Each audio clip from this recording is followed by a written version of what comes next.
Foreshadowing. And this is represented mostly through Jane's dreams. She has this dream where she's in Thornfield Hall and it's just in ruins, like it's been burned down and all this stuff, and she finds a baby, which finding a baby in your dreams is bad luck.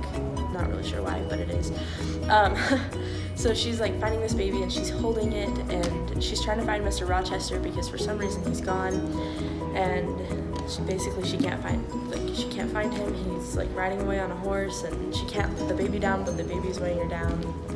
And basically this ends up happening later in the book. She goes to find Mr. Rochester after she leaves, and she gets there, the hall has been burned down, and illusions!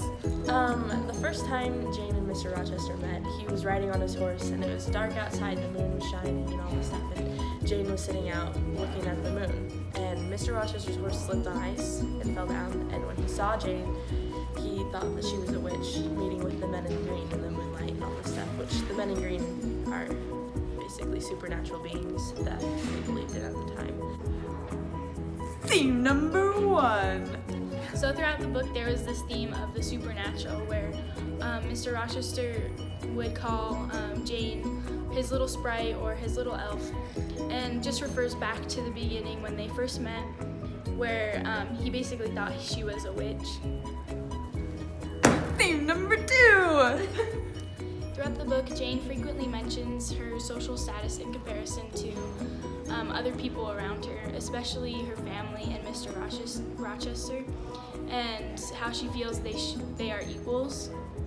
Descriptive detail. One of the scenes in the book that had the most descriptive detail to me, like that really stood out, was when Jane met Bertha in person for the first time, even though she didn't really know who she was. She just described this woman that had like crazy, really long hair just like flowing down her back, and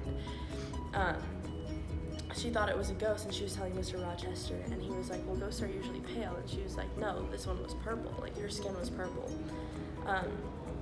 She's like, I'll never forget the red of her rolling eyes, and all this stuff, and like it just like kind of painted a kind of a horrific picture. This represents symbolism. Okay, so for symbolism, there is this red room that Jane was locked in, and her uncle passed away in that room. The red actually symbolizes death, and so the author keeps bringing up this red room that always comes back to death and her fright that she felt in that room, so.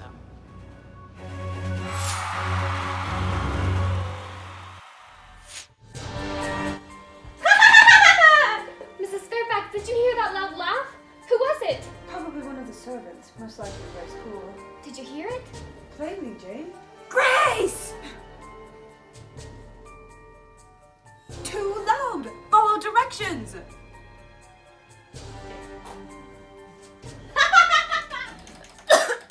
Mr. Rochester! I've been thinking that when I get married, it might be best if you leave. What's wrong? Why are you crying? You're marrying someone else, but I'm your equal. Which is why I want to marry you. Me?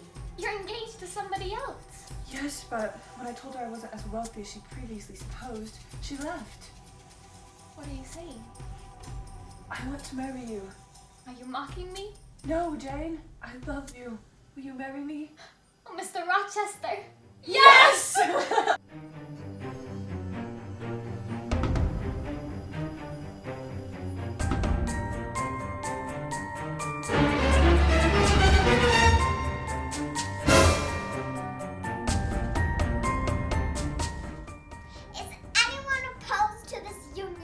I am. You're married to someone else. How would you know such a thing? She's my sister. She's mentally ill. Let me explain.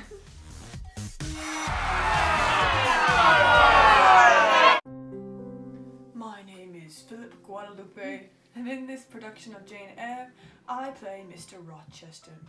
Mr. Rochester has been an interesting character to portray because of his dark but kind heart.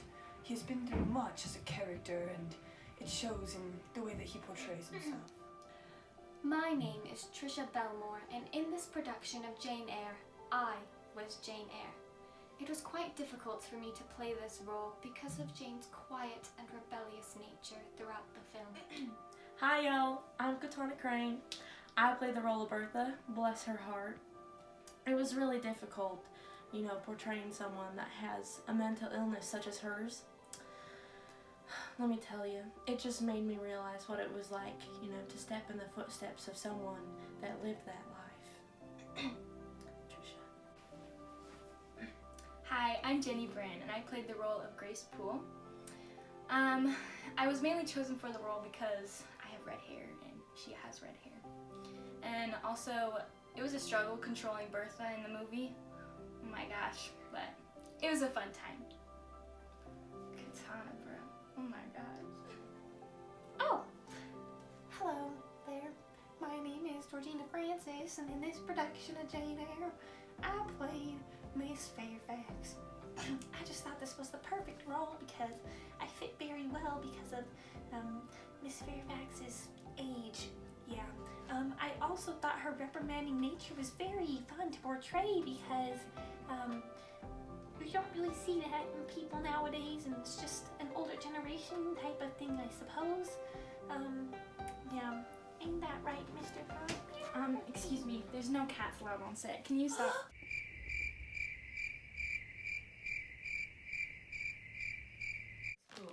Did you hear it? Top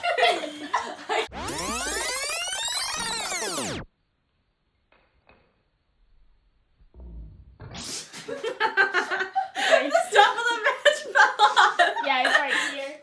Okay, try again. Should I use that? No, it's fine. Just use it. You guys are ready? Yes. Yeah. Okay. Loud laugh? Who was it?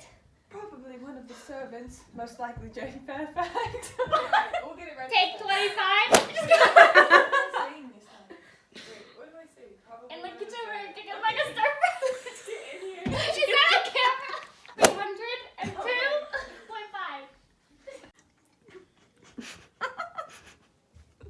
Why are your hands so warm?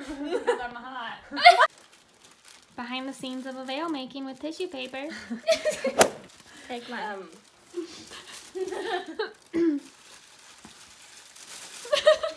Yeah. What a cutie. Oh, I know, Oh right? my god. Wait. Oh yeah, this is it. This is what we're using. Okay.